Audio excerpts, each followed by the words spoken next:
चुनाव के पहले बिहार की सियासत में ऐसा तूफान आ गया है कि लग रहा है पूरा मैदान ही उलट पुलट हो जाएगा। दरअसल बिहार विधानसभा चुनाव 2025 के लिए एनडीए ने सीट शेयरिंग का फॉर्मूला घोषित कर दिया है, लेकिन ये घोषणा जेडीयू के लिए किसी सदमे से कम नहीं है। नंबरों का खेल अब एनडीए के अंदर भयंकर बवाल मचा रहा है। जेडीयू के कार्यकर्ता बेचैन हैं, नेता नाराज हैं और सांसद इस्तीफे की धमकी दे रहे हैं।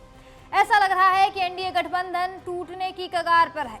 ऐसे में चिंता केंद्र की मोदी सरकार को भी सबसे ज्यादा है, क्योंकि अगर ऐसा हुआ तो मोदी सरकार को भी बड़ा झटका लग सकता है, यहाँ तक कि सरकार गिर भी सकती है। कैसे, क्या है मामला, शुरू से समझते हैं। सबसे पहले तो सीट शेयरिंग का फॉर्मूला देखिए। बिहार में कुल 243 सीटें हैं, जिसमें से बीजेपी और जेडीयू को 101 सीटें मिली हैं।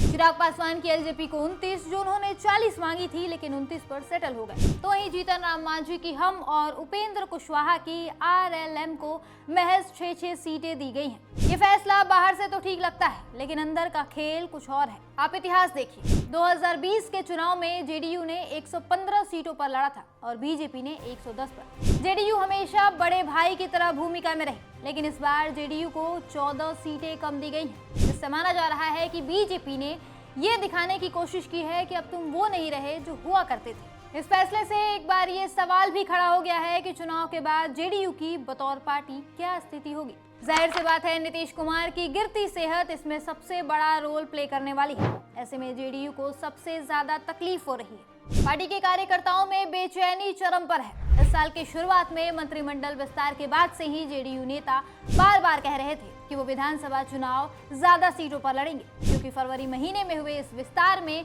सभी मंत्री बीजेपी कोटे से आए। यानी जेडीयू का एक भी नेता मंत्रिमंडल विस्तार का हिस्सा नहीं था। उल्टे ये पहला मौका था जब एनडीए सरकार में बीजेपी के मंत्रियों की संख्या जेडीयू से 1.5 गुना ज्यादा हो गई थी। उस वक्त खुद को तसल्ली देने के लिए जेडीयू के प्रवक्ता बार बार दोहराते थे कि पार्टी विधानसभा चुनाव में बीजेपी से ज्यादा सीटों पर चुनाव लड़ेगी, चाहे एक ही सीट ज्यादा क्यों ना हो। लेकिन इनकी ये सारी प्लानिंग धरी की धरी रह गई। राजनीतिक विश्लेषक कहते हैं कि जेडीयू के कार्यकर्ता निराश हैं और नेता भी अब अपना अपना रास्ता तलाश रहे हैं, क्योंकि नीतीश कुमार की अब सुनी नहीं जा रही है। गिरती सेहत की वजह से हाल कुछ ऐसा है कि अब वो कुछ सोचने समझने की स्थिति में नहीं है। ऐसे में सारा कंट्रोल बीजेपी के हाथ में है और जेडीयू के पास विरोध का कोई विकल्प नहीं है। जो भी बीजेपी कह रही है, जेडीयू चुपचाप उसे स्वीकार कर रही है। मामला साफ है, जेडीयू में एक बड़ा हिस्सा हताश है। उधर एनडीए में 6 सीट पाने वाले राष्ट्रीय लोक मोर्चा के उपेंद्र कुशवाहा और हिंदुस्तानी आवाम मोर्चा के जीतन राम मांझी भी नाराज हैं। जीतन राम मांझी ने सीट बंटवारे के बाद पत्रकारों से कहा कि एनडीए का फैसला हम मान रहे हैं, लेकिन हमको सिर्फ 6 सीट देने से एनडीए को ही नुकसान होगा।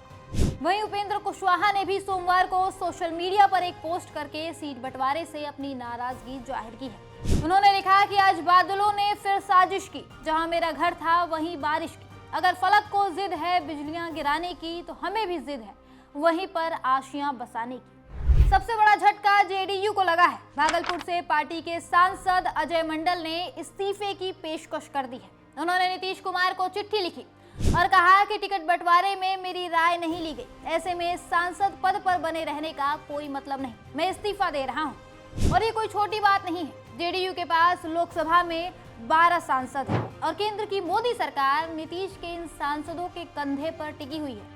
एनडीए की कुल संख्या 293 है, लेकिन जेडीयू के 12 सांसद हटे तो सरकार अल्पमत में आ सकती है। अगर एक सांसद ने धमकी दी तो बाकी भी साथ छोड़ सकते हैं। ये सियासी भूचाल का संकेत है।